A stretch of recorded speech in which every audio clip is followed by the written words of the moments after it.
Shalom. Selamat hari Minggu Bapak Ibu Saudara-saudara yang dikasihi oleh Tuhan Yesus Kristus. Pada kesempatan sore hari ini kita akan bersama-sama merenungkan satu bagian dari kitab Amsal. Amsal pasal 3 ayat 1 sampai ayat yang keempat. Amsal pasal 3 ayat 1 sampai ayat yang keempat. Kita akan membaca secara bergantian. Kaum pria membaca ayat yang pertama, kaum wanita membaca ayat yang kedua, demikian seterusnya sampai ayat yang keempat. Kaum pria, 1, 2, 3. Hai anakku, janganlah engkau melupakan ajaranku, dan biarlah hatimu memelihara perintahku.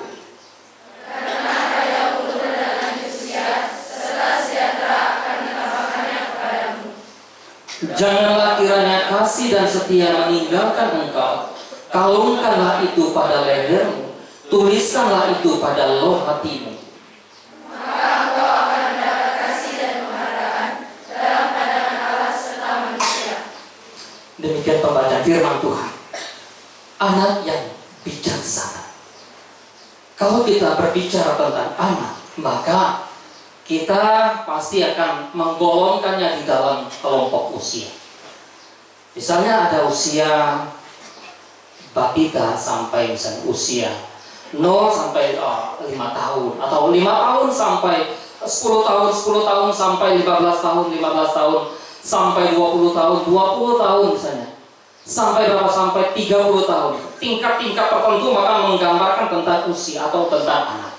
Tetapi sadar atau tidak bahwa tidak seorang pun dari antara kita, dari setiap manusia yang tidak pernah menjadi seorang anak. Walaupun dia sekarang sudah opa oma, udah kakek nenek, udah orang tua, tetap saja dia pernah menjadi seorang anak. Barangkali ketika kita bicara tentang bijaksana, tahu apa sih seorang anak sehingga anak disebut sebagai yang bijaksana? Apakah mereka tahu yang benar dan tahu yang salah? Apakah mereka bisa membedakan antara yang baik dan yang buruk? Kalau mereka sudah sekolah mungkin bisa. Tapi kalau mereka belum sekolah, lalu bagaimana? Apakah kepada mereka tidak bisa disebut sebagai anak yang bijaksana? Seringkali kita berpikir bahwa ya anak itu tahu apa, sehingga mereka disebut sebagai anak yang bijaksana.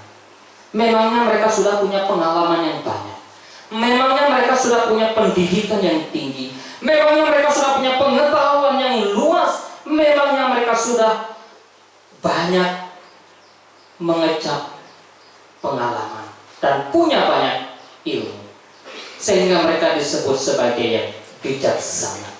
Oleh sebab itu, ketika bicara tentang bijaksana, maka bijaksana bicara tentang selalu menggunakan akal budi. Kalau saudara-saudara memperhatikan misalnya, di dalam definisi bijaksana itu, bahwa senantiasa menggunakan akal budinya, menggunakan pengalamannya, menggunakan pengetahuan yang arif, yang baik, yang bijaksana, baik itu di dalam kelakuan, di dalam tindakan, di dalam pikiran, lalu pandai dan hati-hati, cermat, teliti, sehingga tidak salah.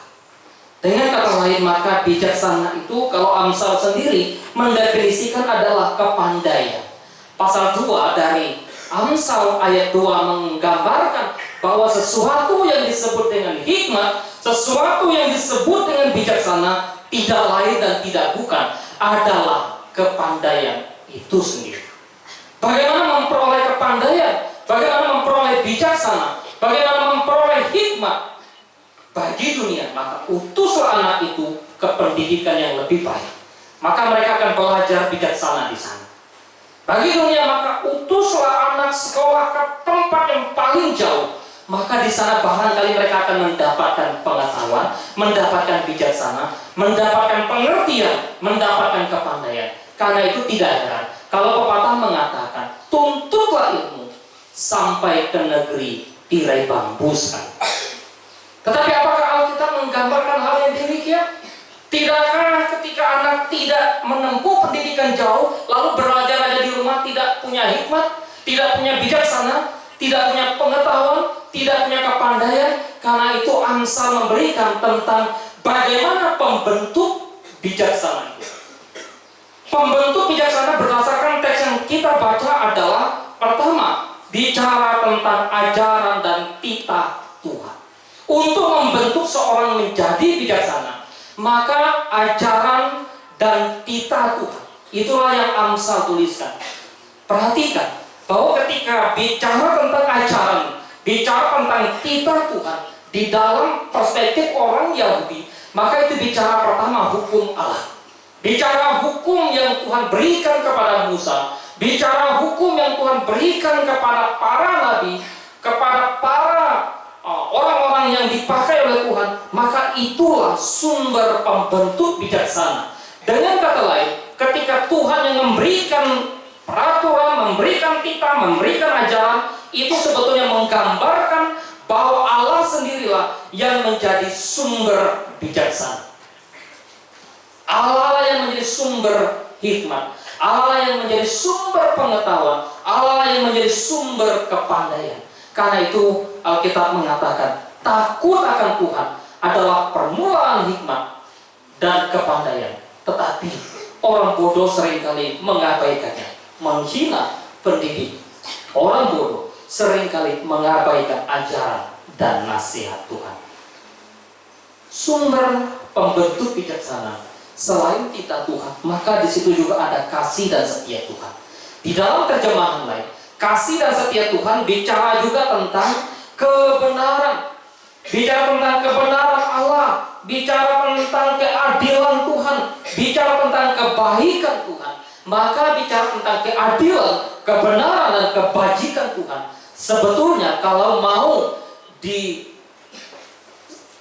simpulkan, itu adalah bicara tentang pribadi Tuhan sendiri. Maka waktu Amsal, kalau kita menyelidiki tulisan Amsal bicara hikmat, nanti mengajunya kepada siapa? Kristus. Dialah hikmat yang dari Allah, dialah bijaksana yang dari Tuhan. Karena itu bersyukurlah kepada Tuhan kalau engkau boleh mengenal Tuhan, kalau engkau boleh percaya kepada Tuhan di dalam Yesus Kristus Sang Tuhan itu. Karena Dia sumber hikmat, Dialah sumber bijaksana. Kalau begitu, perlukah kita menempuh pendidikan? Perlu sekali. Alkitab tidak meniadakan bahwa jangan menempuh atau jangan belajar ilmu pengetahuan. Alkitab tidak sedang mengatakan itu. Tetapi ilmu pengetahuan, pelajaran-pelajaran yang lain, bukan tidak penting, bukan tidak berguna, tetapi itu semua adalah terbatas untuk membawa orang mengenal Tuhan. Karena yang namanya hikmat adalah pada akhirnya pengenalan akan Tuhan secara sempurna, pengenalan akan Tuhan secara baik, secara benar. Pembentuk kebijaksanaan bukan hanya ajaran dan titah Tuhan, tetapi juga pembentuk bijaksana adalah adanya orang tua. Maka Amsal mengatakan, hai anakku, dengarkanlah didikan ayahmu. Jangan engkau melupakan ajaranku. Jangan melupakan didikan ibumu. Jangan melupakan ajaran ayah. Ajaran tentu penting. Bukan saja ajaran yang dari Tuhan, tapi juga ada ajaran orang tua Tuhan. Oleh sebab itu, bagaimana pembentuk bijaksana itu perlu ada orang tua di sana. Anak menjadi anak yang bijak, anak menjadi anak yang berpengetahuan, anak menjadi anak yang pandai, bukan hanya karena ada kehadiran Allah dalam diri mereka, tetapi ada kehadiran orang tua yang menjadi sarana, yang menjadi instrumen yang Tuhan berikan bagi anak. Tentu dalam konteks lain ada guru, ada pendidik, ada pengajar. Karena itu hormatilah orang tuamu, hormatilah ayahmu, hormatilah ibumu, hormatilah pendidik-pendidikmu. Mereka lah yang punya tugas, yang punya tanggung jawab yang Tuhan berikan untuk menjadikan engkau dan saya sebagai orang-orang yang berhikmat, sebagai orang-orang yang bijaksana. Oleh sebab itu, di dalam konteks gereja, maka peran guru sekolah minggu jangan pernah diabaikan. Peran guru sekolah minggu jangan pernah dianggap hina. Perang guru sekolah minggu jangan pernah dianggap remeh. Bayangkan anak dari sejak kecil, mereka dibawa ke sekolah minggu, lalu mendengar, walaupun barangkali anak baru bayi masih 1 bulan 2 bulan bawa ke sekolah minggu, tahu apa mereka, bisa mendengar apa mereka, bisa berbicara apa mereka hal kebenaran. Seringkali orang tua mengabaikan hal yang demikian. Tetapi tugas dan tanggung jawab kita bagaimana membentuk mereka, mengajar mereka, mendidik mereka di dalam takut akan Tuhan, di dalam kebenaran. Orang tua perlu. Karena itu orang tua yang seperti apa yang bisa menjadi pembentuk kebijaksanaan? Ini menjadi pertanyaan yang penting. Orang tua yang bagaimana? Apakah ketika kita menikah lalu kita punya anak dan kita menjadi orang tua, lalu orang tua yang acuh, orang tua yang cuek, orang tua yang tidak mau tahu dengan pertumbuhan dan perkembangan keimanan anak? Kalau itu yang terjadi, maka kita telah gagal di dalam menjalankan tugas dan tanggung jawab kita sebagai pendidik, sebagai pengajar, sebagai pewaris iman, sebagai pewaris kebenaran, dan bahkan sebagai pembentuk kebijaksanaan bagi anak-anak. Salomo tentu belajar banyak hal. Bagaimana dia menjadi seorang yang bijaksana. Waktu dia mau diangkat menjadi raja, apa yang dia pilih? Apa yang dia minta dari Tuhan? Aku tidak minta kekayaan, dan aku juga tidak minta hal-hal yang lain. Aku hanya minta hikmat bijaksana daripada Tuhan, supaya aku tahu bagaimana aku menyelesaikan segala perkara, urusan-urusan yang ditanggungkan kepadaku. Salomo diberi hikmat dan bijaksana oleh Tuhan, sehingga kita mengatakan sebelum dan sesudah Salomo tidak ada orang yang lebih berhikmat dan lebih bijaksana daripada dia, tentu kecuali Yesus Kristus Tuhan kita. Oleh sebab itu maka Salomo juga punya kegagalan, iya. Salomo punya kelemahan sebagai orang tua, iya. Karena itu dia menyadarkan, mengingatkan kepada anak-anaknya, ingatlah akan ajaran. Beberapa penafsir menggambarkan Amsal ditulis oleh Salomo ketika Salomo sudah berusia sedikit agak tua. Waktu dia masih muda, gambaran dia tulis bagaimana kitab Kidung Agung, sehingga penuh dengan bahasa cinta, bahasa kasih sayang. Tetapi ketika dia sudah lanjut usianya, maka perenungan akan hidup, sehingga apa? Pengkhotbah. Ingatlah penciptamu, hai anak-anak muda. Pembentuk kebijaksanaan yang ketiga atau yang keempat adalah anak itu sendiri. Anak yang mau taat. Ajaran disampaikan, ajaran yang baik, ajaran yang benar, baik dari pembimbing, pembina rohani, para tokoh-tokoh rohaniawan, para pendeta, para guru-guru agama, para guru-guru yang lain yang mendidik, orang-orang tua mengajarkan hal yang benar. Tetapi kalau anak tidak mau menjadi anak yang bijaksana, anak yang tidak mau taat, maka pada akhirnya anak akan menjadi menyesal sendiri. Kenapa aku menjadi anak yang membangkang? Kenapa aku menjadi anak yang mengeraskan hati? Kenapa aku tidak menjadi anak yang taat, yang dengar-dengaran ketika diajarkan tentang hal yang baik, ketika diajarkan tentang hal yang benar? Karena itu engkau mau menjadi anak yang bijaksana. Jadilah anak-anak yang membuka hati, membuka telinga, membuka hidupmu. Untuk apa? Untuk ajaran dari kita Tuhan. Untuk apa? Untuk nasihat-nasihat dari orang tuamu, dari gurumu. Untuk apa? Untuk mendengarkan apa yang baik, apa yang benar, dan apa yang memuliakan nama Tuhan. Seperti apa sikap seorang anak yang bijaksana ketika pengajaran sudah disampaikan? Pengajaran-pengajaran yang benar, firman telah disampaikan, bahkan kelompok tumbuh bersama atau KTB itu dibentuk supaya iman anak bertumbuh, supaya anak menjadi bijaksana. Tetapi seperti apakah sikap yang sesungguhnya? Apakah anak-anak menjadi anak-anak yang serius, mau menjadi anak yang bijaksana? Maka untuk menjadi anak yang bijaksana dalam ini, Salomo mengatakan, ingatlah akan ajaran. Jangan melupakan akan ajaranku. Jangan melupakan akan hukumku. Jangan mengabaikan. Kalau engkau melupakan, maka konsekuensinya adalah bagaimana engkau jauh daripada Allah. Orang Israel selalu diingatkan oleh Tuhan. Ingat akan ajaran Tuhan. Ingat akan kitab Tuhan. Ingat akan hukum Tuhan. Ketika mereka menyimpang dan tidak mengingat akan ajaran Tuhan, maka Tuhan seringkali mendisiplin mereka, bahkan menghukum mereka, menghajar mereka sebagai satu bentuk cinta kasih Tuhan. Kenapa? Karena mereka tidak mau dengar. Ajaran harus disampaikan, firman sudah disampaikan melalui para nabi, tetapi mereka yang tidak mau taat, mereka yang tidak mau mendengar, mereka yang melupakan ajaran Tuhan, pada akhirnya bagaimana mereka didisiplin oleh Allah. Jangan melupakan hukum Tuhan. Ingatlah akan ajaran. Apa yang kita ingat? Manusia mudah sekali untuk mengingat hal-hal yang buruk. Manusia lebih gampang mengingat hal-hal yang tidak bermanfaat bagi mereka, mengingat hal-hal yang tidak berguna, mengingat hal-hal yang tidak membangun, tetapi lebih mudah melupakan hal-hal yang benar. Betapa mudahnya manusia melupakan akan kebaikan Tuhan, akan kemurahan Tuhan, akan cinta kasih Tuhan di dalam kehidupan mereka. Ingatlah ajaran. Kemanapun engkau pergi, Salomo katakan, mau engkau pergi jauh, ingat ajaran.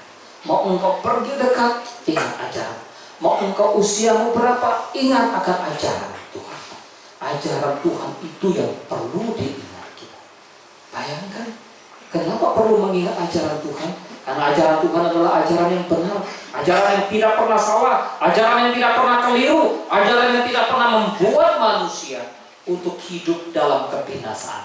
Ajaran Tuhan membuat manusia untuk hidup dalam keharmonisan, hidup dalam cinta kasih, hidup dalam perdamaian, hidup dalam keakuran satu dengan yang lain.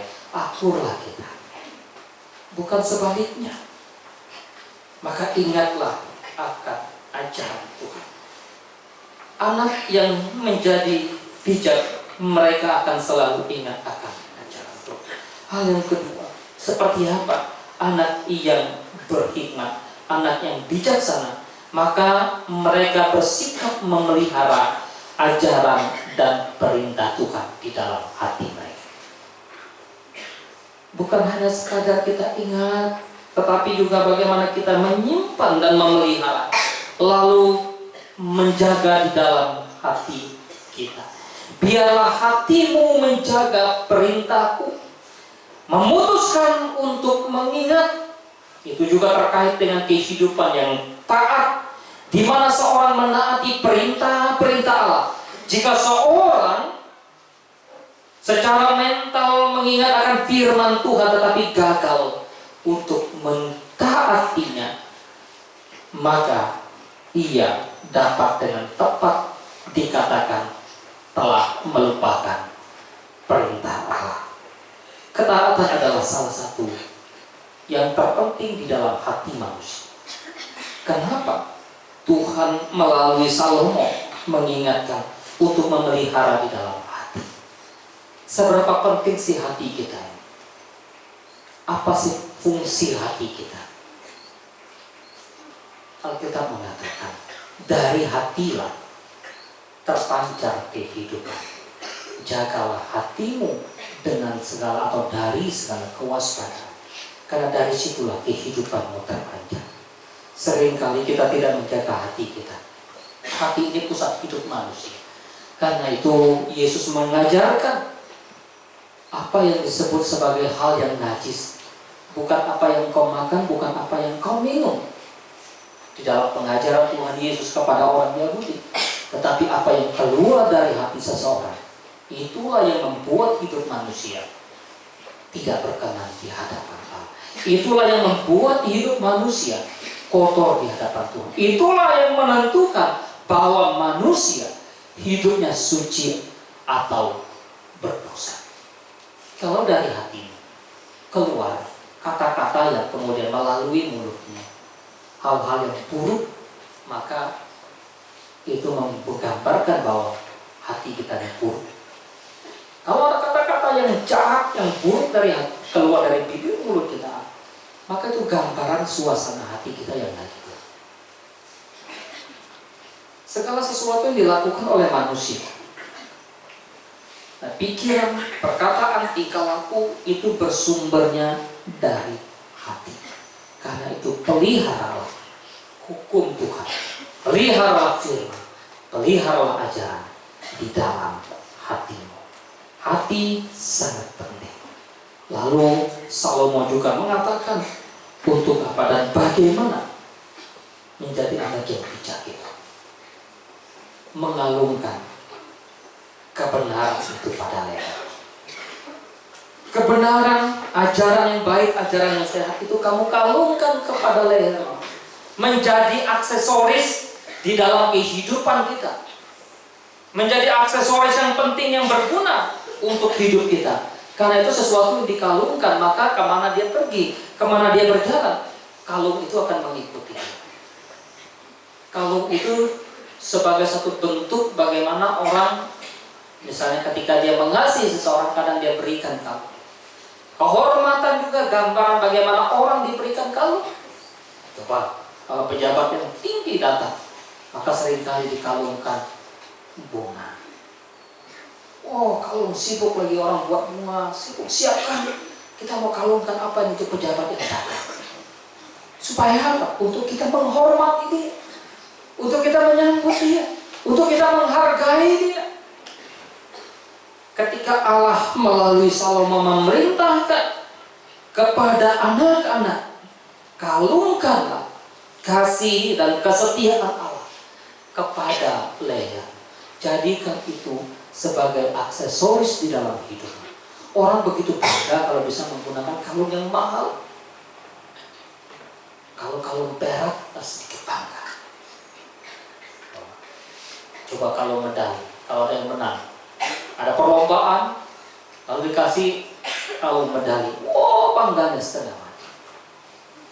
Kalau udah mampu lagi, beli kalung emas, pakai kalung emas. Berapa gram? Wah, itu menentukan kadang-kala kebanggaan seorang ibu. Kadang-kadang berjalan, dia menggunakan kalung emas dengan begitu bangga. Besar lagi kalung emasnya, maka dia dengan begitu bangga. Tapi kan tidak, kadang-kadang zaman sekarang orang ada punya kalung emas tidak mau pakai. Kenapa? Takut ada yang mencopet. Walaupun di daerah tidak, tetapi kalau di sini anak-anak sekolah kan tidak boleh. Karena itu kehormatan ketika kepadamu dan kepadaku diperintahkan untuk mengalungkan kebenaran, untuk mengalungkan titah Tuhan, untuk mengalungkan kasih dan sayang Tuhan di dalam kehidupan kita. Itu berarti bahwa Tuhan begitu melihat kita, pribadi-pribadi yang begitu dihormati dia, begitu direspek dia, begitu dihargai Tuhan. Maukah engkau menjadi anak-anak yang dihargai oleh Tuhan di dalam kehidupan? Tentu mampukan. Dan tuliskanlah itu pada loh hatimu. Maka loh hatimu menjadi buku bagi Tuhan untuk menuliskan titah, menuliskan hukum, menuliskan kebenaran. Loh hatimu menjadi tablet bangkai untuk menjadi tempat di mana titah Tuhan, di mana kebenaran Tuhan, di mana hukum Tuhan dituliskan di sana. Sehingga apa? Itu termetai di sana. Kalau dulu, maka bagaimana Allah menulis hukum di dalam atau pada loh batu. Maka bagaimana Tuhan berfirman kepada umat Israel, hukum itu tidak lagi ditulis pada loh batu, tetapi ditulis pada hatimu, ditulis pada hati manusia. Supaya apa? Supaya engkau tidak lupa, supaya engkau ingat terus, supaya engkau dan saya sadar bahwa betapa pentingnya hidup di dalam takut akan Tuhan. umat Israel ketika mereka tidak mendengar, tidak mengingat, tidak memelihara, tidak memperhatikan hukum Tuhan. Seringkali mereka dibentuk oleh Tuhan, dihukum oleh Tuhan. Oleh sebab itu, penting menjadi anak yang bijak. Penting. Emang apa pentingnya? Apa dampaknya? Apa hasilnya ketika hidup kita menjadi anak-anak yang bijak? Salomo menggambarkan paling tidak ada dua. Dampak dari kehidupan yang bijaksana itu adalah berdampak pada kuantitas dan juga berdampak pada kualitas kehidupan. Ada dampak kuantitas dan ada dampak kualitas di sana. Dampak kuantitas dan kualitas yang sekaligus ada di sana, seperti yang dibunyikan di dalam ayat yang berkata demikian. Ayat yang kedua, karena panjang umur dan lanjut usia serta sejahtera akan ditambahkan kepada orang yang bijaksana. Anak yang bijaksana dikatakan di sana, mereka akan mengalami pemeliharaan Tuhan. Ada orang yang begitu bijaksana, takut akan Tuhan, tetapi kok umurnya pendek. Secara umum bahwa kehidupan yang takut akan Tuhan, kehidupan yang taat pada Allah akan berdampak pada kesehatan, pada kualitas kehidupan orang-orang di zaman perjanjian lama. Maka waktu mereka taat, bagaimana janji Tuhan menyertai mereka. Umurmu akan panjang, sejahtera akan beserta dengan engkau. Ini kaitannya dengan apa? Kaitannya dengan menghormati, mendengarkan ajaran tadi. Ajaran dari apa? Ajaran dari ayah ibu, ajaran dari orang tua, ajaran dari Tuhan. Sesuai dengan hukum yang Tuhan berikan. Hormatilah ayah dan ibumu supaya lanjut umurmu di tanah yang diberikan oleh Tuhan kepadamu. Namun dalam perjalanan kehidupan keberimanan, bahwa hal-hal yang bersifat umum itu kadangkala tidak dijadikan satu ukuran yang mutlak. Kenapa? Kenapa ada orang yang takut akan Tuhan, tetapi masih mudah dirajam dengan batu? Orang yang takut akan Tuhan, orang yang taat, orang yang setia, lalu mengalami penderitaan seperti Ayub. Orang yang hidup takut akan Tuhan, taat akan Tuhan, tetapi dibuang seperti Daniel, Sadrak, Mesak, dan Abednego. Orang-orang yang takut akan Tuhan, lalu mereka memberitakan kasih Tuhan, lalu dihukum, dirajam, dilempar dengan batu seperti Stefanus. Maka kita memahami bahwa kehidupan yang bijaksana, yang takut akan Allah, pada kenyataannya mereka akan tetap menjadi orang yang punya kualitas dan punya kuantitas. Bukan saja kualitas, tetapi juga kuantitas. Kuantitas kehidupan mereka bukan hanya di dalam dunia yang sementara, tetapi kuantitas kehidupan orang percaya yang takut akan Tuhan adalah kehidupan yang kekal. Umurnya akan terus-menerus, panjangkan hidup selama hidup dalam kekekalan. Oleh sebab itu bagaimana Amsal pasal 3 ayat 8, itulah yang menyembuhkan tubuhmu dan juga menyegarkan tulangmu. Maka ada kaitan antara hidup bijaksana, hidup takut akan Tuhan, dengan apa? Dengan kesehatan, dengan kesembuhan. Dengan apa? Dengan kesembuhan, bukan hanya sekadar, oh kok saya sakit Pak, bukan kesembuhan fisik, tapi juga kesembuhan dari dosa. Orang yang bijaksana, yang takut akan Tuhan, tahu mana yang salah, tahu mana yang benar, maka mereka akan menyadari ini dosa, ini jahat, ini tidak berkenan di hadapan Tuhan. Di dalam Mazmur 73, kok orang-orang fasik, mereka yang jauh dari Allah dan bahkan memberontak terhadap Allah, lalu mereka kehidupannya seperti makmur dan sehat. Apakah mereka orang yang bijaksana? Alkitab mengatakan mereka adalah orang yang tidak tahu akan kebenaran Tuhan, sehingga mereka disebut sebagai orang yang fasik. Takut akan Tuhan, bijaksana, ada kaitan dengan bagaimana pemeliharaan Tuhan atas usia. Pemeliharaan Tuhan atas kesejahteraan dalam hidupmu. Kesejahteraan usia tidak hanya sekadar bicara jumlah, tapi bicara kualitas. Orang bisa sakit tapi tetap sejahtera, tetap sukacita, tetap memuji Tuhan, memuliakan Tuhan. Orang bisa sehat, tetapi ternyata hidupnya begitu berdosa dan jauh daripada Allah. Oleh sebab itu bagaimana kita sebagai anak-anak Tuhan? Hal yang kedua, sebagai dampak atau hasil dari kebijaksanaan, Amsal mengatakan, maka engkau akan mendapatkan kasih dan penghargaan dalam pandangan Allah serta pandangan manusia. Kita tentu ingat kalau kita membaca kisah Samuel. Samuel anak yang begitu kecil, tetapi kepada Samuel Tuhan berfirman, bukan lagi kepada Eli yang notabene-nya imam, pemimpin agama yang sudah tua. Lalu Tuhan memanggil Samuel dan memberikan firman melalui Samuel. Samuel bertambah besar, bertambah hikmat, dikasihi Tuhan dan dikasihi oleh manusia. Demikian juga dengan Yesus Kristus ketika dia inkarnasi menjadi anak di dalam dunia ini. Injil Lukas mencatat, maka bertambahlah hikmat dia, bertambahlah bijaksana anak itu, dan juga bertambahlah kasih Allah dan juga kasih manusia. Orang yang bijaksana akan dikasihi oleh Allah dan juga dikasihi oleh manusia.